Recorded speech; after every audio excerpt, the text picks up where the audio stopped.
कोलकाता के 61 number ward के Elliott road इलाके में एक मकान मालिक पर अपने किराएदार को तंग करने का एक सनसनीखेज मामला सामने आया है। 44 एलियट रोड में शकीला बेगम 2003 से किराएदार हैं। इस पुरानी इमारत के स्वीट नंबर 4 में वो अपने शौहर, बेटे और बहू के साथ रहती हैं। उनका एक छोटा सा पोता भी है। शुरू के कुछ साल तो ठीक थे, लेकिन उसके बाद हालात ने ऐसा रूप बदला कि उनकी जिंदगी दूभर हो गई है। शकीला बेगम और उनकी बहू सनाया शकील का कहना है कि मकान मालकिन इस्मत अहमद ने उनका पानी का कनेक्शन काट दिया है, जिसके चलते उन्हें बाहर से पानी भरकर लाना पड़ता है। सिर्फ यही नहीं, मेन गेट पर रात 10:30 बजे ही ताला लगा दिया जाता है, जो सुबह 5:30 बजे के बाद ही खुलता है, जिसके चलते शकीला बेगम के शौहर चाहकर भी सुबह की नमाज पढ़ने मस्जिद नहीं जा सकते हैं। उन्होंने लैंडलेडी से कई बार मेन गेट की एक चाबी उन्हें भी देने की गुजारिश की, लेकिन वो चाबी देने के लिए तैयार नहीं है। सनाया शकील का कहना है कि उनके सास और ससुर बूढ़े हैं, बच्चा भी काफी छोटा है। खुदा न खास्ता अगर कभी कोई रात के वक्त बीमार पड़ जाए तो क्या होगा। शकीला बेगम और उनके घर वाले बेहद परेशान हैं। वो अपने बाथरूम तक की सफाई नहीं करवा पा रहे हैं। उनके फ्लैट के बगल की दीवार के पास खाली हिस्से को इस तरह ऊंचा कर दिया गया है कि बारिश का पानी उनके घर में घुस जाता है। सबसे गंभीर बात यह है कि वो अपने ऊपर हो रहे जुल्म की शिकायत पुलिस से भी कर चुकी हैं। पुलिस लैंडलेडी को कई बार समझा बुझा चुकी है, लेकिन उनके ऊपर कोई फर्क नहीं पड़ा। थक हार कर उन्होंने मेयर फिरहाद हकीम का दरवाजा खटखटाया। टॉक टू मेयर में उनको अपनी आपबीती सुनाई। फिरहाद हकीम ने उनकी फरियाद सुनकर केएमसी की टीम को इंस्पेक्शन के लिए भेजा। केएमसी से तीन बार लोग आए, लेकिन लैंडलेडी टस से मस नहीं हुई हैं। शकीला बेगम और उनके घर वालों का कहना है कि उन्हें परेशान करने के पीछे असल मकसद उनसे उनका घर खाली करवाना है। कई बार लैंडलेडी और उनके घर वाले उन्हें फ्लैट छोड़कर वहां से कहीं और चले जाने को कह चुके हैं। शकीला बेगम और उनकी बहू सनाया शकील का कहना है कि हम लोग मकान मालिक के जुल्म से इतना तंग आ चुके हैं कि अब हमें अपनी जिंदगी भारी लगने लगी है। हम लोग मुख्यमंत्री ममता बनर्जी, मेयर फिरहाद हकीम और तमाम लोगों से गुजारिश करते हैं कि खुदा के वास्ते हमारी मदद करें। आइए सुनते हैं कि उन लोगों ने और क्या कुछ कहा। एक्चुअली हम 44 एलियट रोड में रह रहे हैं। मैं फ्लैट नंबर 4 में हूँ। मेरा नाम शकीला बेगम है और मेरी जो लैंडलेडी है उसका नाम इस्मत अहमद। वो इतना तंग कर रखी है हम लोग को। पानी तो बंद की है 2009 से, और बाकी हम लोग का गेट बंद करके रखी है, और अंदर में भी 3-4 गेट बंद करके रखी है। चारों तरफ से ऊंचा करके पूरा बिल्डिंग का जितना पानी है, ड्रेन वाटर सब मेरे घर की तरफ कर दिया कि सारा पानी पूरा भर जाए, हम लोग घर छोड़ के चले जाएं। और ऐसे ही बिना पैसा दिए भी हम घर छोड़ के अगर चले जाते हैं तो उसको आराम मिलेगा और वो कंस्ट्रक्शन करेगी।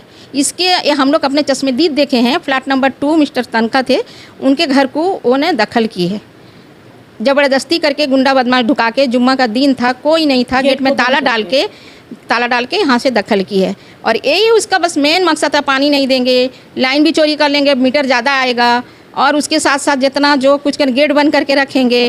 कपड़ा नहीं एक ठो बाहर डालने देगी, मैं लेटर बॉक्स नहीं लगाने दे रही है। कोई सामान एक ठो जगह लेके आए घर का काम करने के लिए 5 मिनट अगर बाहर रखेंगे, घर के अंदर रखो, घर के अंदर रखो। तुम्हारे बाप का तो अंदर है ना, बाहर में तो मेरे हम लोग का है ना। आप यहाँ से जितना जल्दी हो सके आप लोग यहाँ से मतलब कैसे भागें, यही वो चक्कर में रहती है। यहाँ से 20 साल से हम लोग हैं। 20 साल से ज़्यादा हो जाएगा, बच के कम नहीं, लेकिन वो हमको तंग कर चुकी है। इतना तंग करती है कि दिन रात 24 घंटा। सुसाइड नहीं किए हैं, नहीं तो हम लोग को सुसाइड करने तक तंग कर चुकी है। 2 बार उनका हार्ट अटैक है।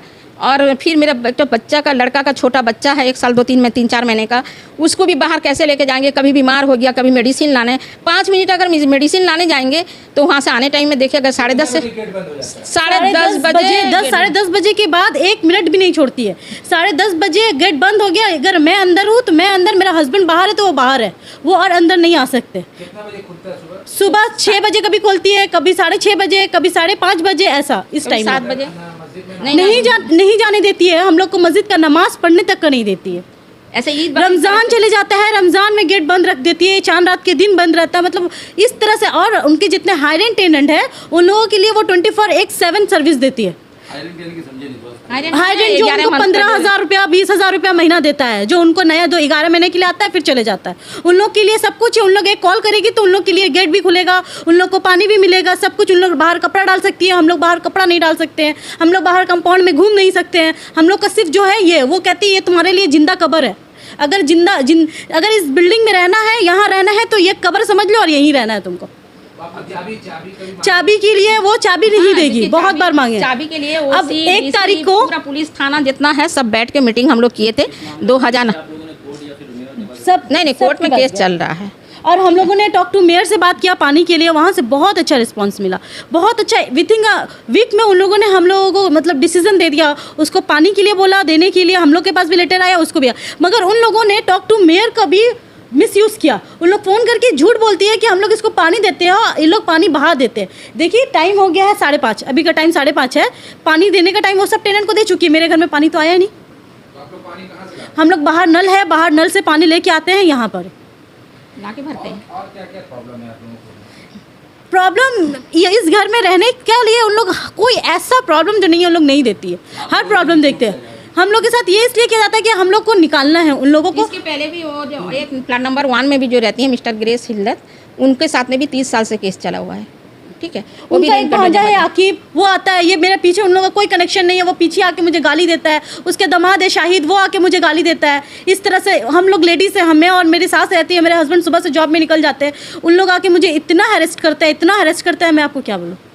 हम यही चाहते हैं कि हमको पीसफुली रहा दिया जाए, जो मेरा अधिकार है वो मुझे मिले। मेरा पानी अधिकार है, मेरा एंट्रांस अधिकार है, ये मुझे मिलना चाहिए। जो मेरा अधिकार है वो मुझे मिलना चाहिए। अगर मेरी सास को कुछ होता है रात में, मुझे होता है, मेरे छोटा बच्चे कुछ होता है रात में, तो मैं क्या उसके घर में जाके नॉक करती रहूँगी? वो तो नहीं खोलेगी, वो तो दरवाज़ा नहीं खोलेगी, क्योंकि 1 तारीख को ऐसा हो चुका है। अगर लेट हो जाएगा, मेरे सास ससुर, मेरे बच्चा, मेरे हस्बैंड, मैं भी, अगर किसी को कुछ हो जाता है, इसका रिस्पॉन्सिबिलिटी कौन लेगा? मैं यही चाहती हूँ, इसका रिस्पॉन्सिबिलिटी नहीं है। कम से कम 3-4 ताला पे हम लोगों को वो लॉक रखी है। ऐसा क्यों, इतना परेशानी क्यों देती है? ये तकरीबन 15 साल से चल रहा है। 2003 में हम लोग घर लिए थे, 2003 से 2009 तक बहुत अच्छा थी। 2009 के बाद 2009 में उन लोग बोली कि हम लोग कुछ पैसा दे रहे हैं, आप लोग घर खाली कर दीजिए। हम लोग ने कहा नहीं, हम लोग कहाँ जाएंगे। मेरी सास ने कहा मेरे बच्चे लोग का स्कूल पास में ये, हम लोग नहीं जाएंगे। बस उसके बाद से हम लोगों को इस तरह से हरेस किया गया, इस तरह से कि हम लोग मतलब सुसाइड करने इस तरह से हम लोगों को किया। और हम लोग के पास कोई ऑप्शन नहीं है, हम लोग को कुछ समझ में नहीं आ रहा। अगर इन लोग कुछ नहीं करेंगे तो हम लोग कैसे जिएंगे ये घर पे? ये हम लोग के पास यही है कि हम लोग पूरा फैमिली सुसाइड कर ले, इसका रिस्पॉन्सिबिलिटी कौन लेगा? 15 सालों से जो आप लोग जी 15 साल कंप्लेन बहुत ये किए मेरे हैं, सास थाना में भी बताएंगे किए आपको। हैं। वो मैंने लाल बाजार थाना में जाके था, लाल बाजार इसमें जॉइंट कमिश्नर ऑफ पुलिस वहाँ पे क्यों किए हैं, OC DC साउथ DC सबके पास में कंप्लेन की।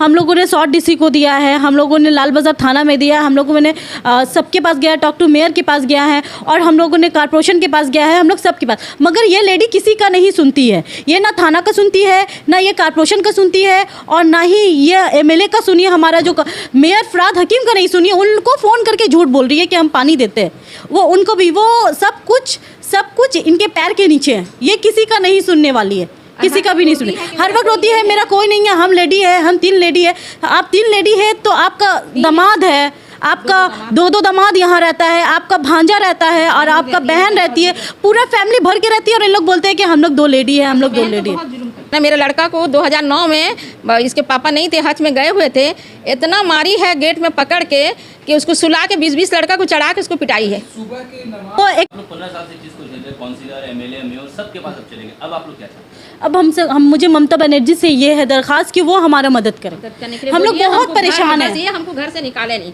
बस मेरे घर से निकाले, जो नॉर्मल लाइफ हम लोग जीते हैं, हम लोग भरोसा भी है नहीं। जो ये हमको किसी टाइम में बाहर निकलते हैं, शादी में, ब्याह में, किसी में भी जाते हैं, ताला लॉक कर देती है। हम लोग घर में जो रहता है वो घर में, बाहर में जो रहता है वो बाहर में। हम लोग अपने आप को यहाँ अनसेफ मांगते हैं एक ताला के अंदर, क्योंकि वो हम लोग को घर से निकालने के लिए बहुत कुछ कर चुकी है। कब हम लोग के साथ कुछ और कर दे, कुछ बुरा कर दे, इसलिए हम चाहते हैं कि हम लोगों का सेफ्टी, ये हम लोगों का पुलिस पाकिस्तान थाना के ऊपर है, ये लाल बाजार को चाहिए हम लोगों का हेल्प करे। और ममता बनर्जी को देती नहीं है चाबी, किसी को नहीं देती। ममता बनर्जी से मेरा ये दरख्वास्त है कि वो हम लोगों का मदद करे। वो घर से निकालना है, हम लोगों को घर से निकालना है, और इस घर पे हाई रेंट टेनेंट को देना है, जो 20,000, 30,000, 25,000 महीना उन लोगों को दे सके। हम लोग इतना नहीं देते हैं क्योंकि हम लोग भाड़ा सलामी में रहते हैं। इसलिए एक और आप लोगों को जी मैंने हम लोग के घर पे मीटिंग हुआ था, उनकी छोटी बेटी शारा आई थी, आकर बोली कि हम लोग को सेटलमेंट करना, तो हम लोग बोला ठीक है, हम लोगों का जो चल रहा है हम आपको रेंट देंगे, आप हमसे रेंट लीजिए, जो भी है हम लोग का प्रॉब्लम सॉल्व कीजिए। वो बोलती है कि कोई प्रॉब्लम सॉल्व नहीं होगा, इसका एक ही सोल्यूशन है, आप कम से कम 2-4 लाख रुपए लेके घर छोड़ के चले जाइए।